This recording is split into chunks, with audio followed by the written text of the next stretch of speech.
I got so much motherfucking design on right now. Break it down, bring it back, make it clap. I got 3 old thoughts, new block, where that thing. Bitches on my line, and you know. Assalamualaikum warahmatullahi wabarakatuh. Perkenalkan, nama saya Muhammad Farid Preski dengan NIM 202105010103 Ekonomi Syariah Fakultas Ekonomi dan Bisnis Islam. Nah, di kesempatan kali ini saya akan sedikit menerangkan tentang overview kebank sentralan. Nah, pertama-tama di sini ada pengertian bank sentral. Bank sentral sendiri yang secara umum yang memiliki pengertian sebuah instansi yang memiliki banyak tanggung jawab atas kebijakan moneter sebuah wilayah negara. Bank sentral mempunyai sebuah peran untuk menjaga stabilitas harga maupun nilai mata uang yang telah berlaku pada negara tersebut, yang banyak dikenal dengan istilah inflasi. Bank sentral wajib menjaga agar tingkat inflasi terkendali serta selalu dalam nilai serendah mungkin maupun pada posisi optimal untuk perekonomian dengan bentuk mengontrol keseimbangan pada jumlah barang serta uang.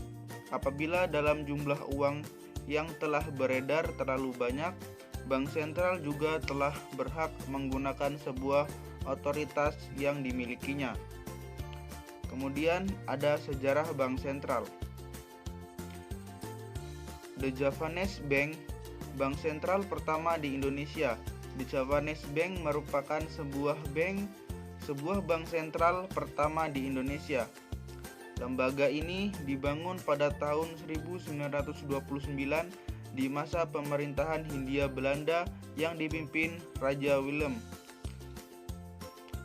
Lokasinya tepat di Jakarta. Javanese Bank melakukan ekspansi besar dengan membangun cabangnya di daerah Sumatera, Sulawesi, Semarang, Surabaya, Kalimantan, dan bahkan hingga di New York, Amerika. BNI 46, bank sentral yang menerbitkan Uang Republik Indonesia atau ORI. Banyak masyarakat awam yang menyatakan bahwa Bank Indonesia merupakan bank sentral yang dimiliki oleh Indonesia setelah masa kemerdekaan Indonesia dicetuskan. Anggapan ini merupakan hal yang salah jika kita melihat fakta bahwa BI sendiri baru berdiri pada tahun 1953 pada awal kemerdekaan Indonesia. Lembaga perbankan yang telah memiliki peran penting untuk menjaga kestabilan mata uang yaitu Bank Nasional Indonesia 46 atau disebut dengan BNI 46. Selanjutnya, nasionalisme The Javanese Bank dan BI dipilih sebagai bank sentral di bulan Desember tahun 1951 ini.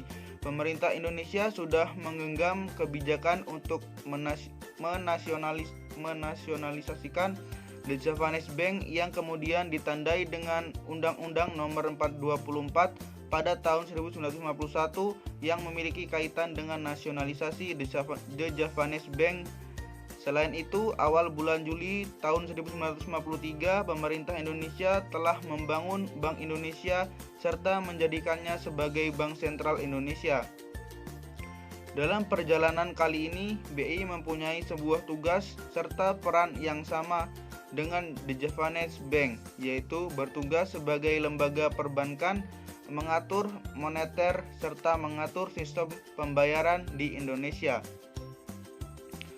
Tugas serta fungsi BI mulai berkurang pada tahun 1968. Hal tersebut ditandai dengan adanya Undang-Undang Bank Sentral pada tahun 1968 yang berisi bahwa BI tidak akan lagi menjalankan perannya menjadi bank komersial, namun akan bertugas menjadi sebuah agen pembangunan pada usaha meningkatkan kesejahteraan hidup masyarakat.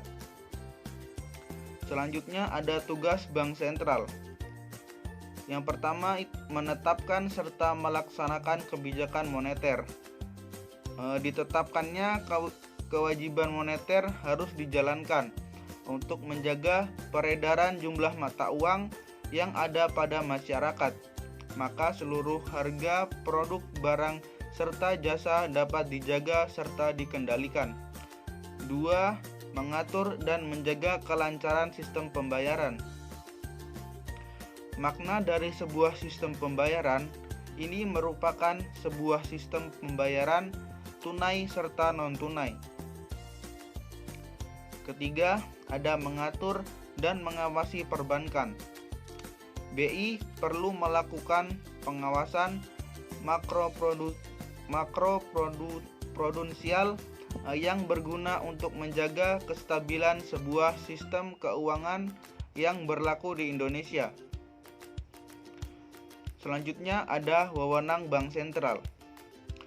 Yang pertama itu ada kewenangan membuat kebijakan moneter. Bank Indonesia perlu menentukan serta menetapkan dengan tingkat diskonto. Perlu membuat kebijakan pembiayaan maupun kredit. Nah, yang kedua ada kewenangan mengatur sistem pembayaran. Bank Indonesia memiliki 3 dasar wewenang. Yang pertama, BI memiliki sebuah wewenang untuk menentukan serta menetapkan dalam penggunaan alat pembayaran. Ketiga, ada kewenangan mengatur dan mengawasi perbankan. Kemudian, Bank Indonesia sebagai bank sentral tentunya memiliki 4 wewenang utama. Pertama, untuk memiliki wewenang dalam membuat juga untuk menetapkan sebuah kebijakan yang terkait pelaksanaan perbankan yang sudah berlaku pada Indonesia. Peran Bank Indonesia sebagai bank sentral.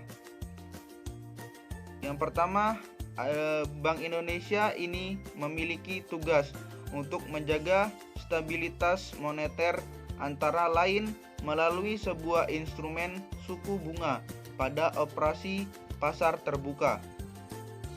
2. Bank Indonesia sendiri memiliki peran penting atau vital dalam menciptakan kinerja lembaga keuangan yang sehat, khususnya dalam perbankan.